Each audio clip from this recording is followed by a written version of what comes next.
So one of the points which you mentioned is that Alhamdulillah, you have a lot of Iranian young students who are graduating out from India, be it graduate students or even management colleges or stuff like that.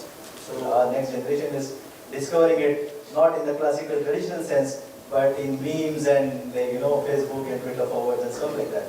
And I just found out he's the most popular poet in US as well as the best-selling poet, which sometimes Americans understand.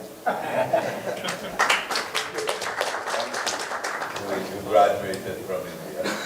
But our embassy and our consulate can also provide you with information about gatherings of Iranian students who graduated from India and are now working in Iran. I think they can be a good connection for India and Iran. On the second issue, yes, what I know of my Indian diplomat friends, they know Hafiz and Saad. Now Rumi is becoming more and more in fashion. And as you said, Rumi's translation by Coleman Barnes is now one of the best-selling books in the United States, and we're all proud of that.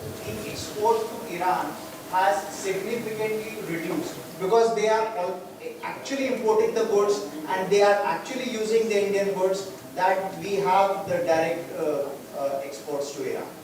Of our imports go through Dubai is because, first of all, the payment mechanism will not work directly because of the sanctions.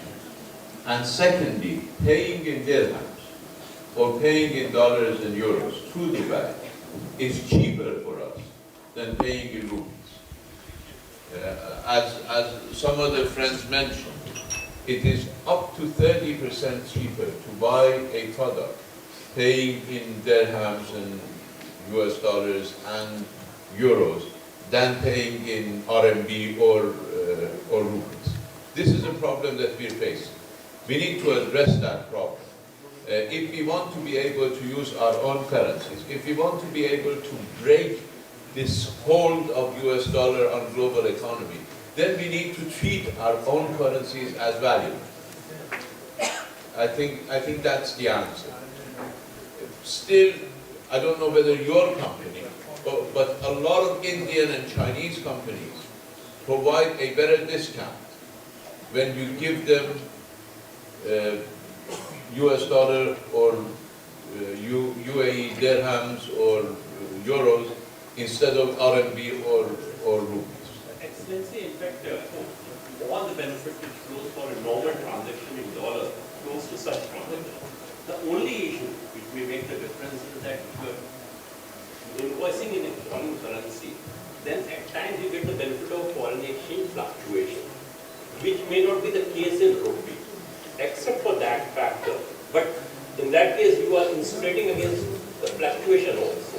It makes sense more for the Indian exporter to go through the rupee mechanism, because his all export benefits are intact, treating the supply as good as the supply in foreign exchange. You see, we have an embedded rather than euros. That's right. Because we have more of rupees than we have of euros.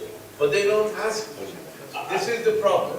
We tell them, if you're buying from India, you're buying from China, so get RMB, get rupee from us. They say, no, we get it cheaper if we pay them in dollars or euros. This is what we get universally from our imports. And this is the problem. If we can address this problem, that they get the same price. If they pay with rupee, I mean, it's much easier for us because we have rupees and RMBs. Of course, our supply is depleting, but we still have more rupees and RMBs than we have US dollars and euros.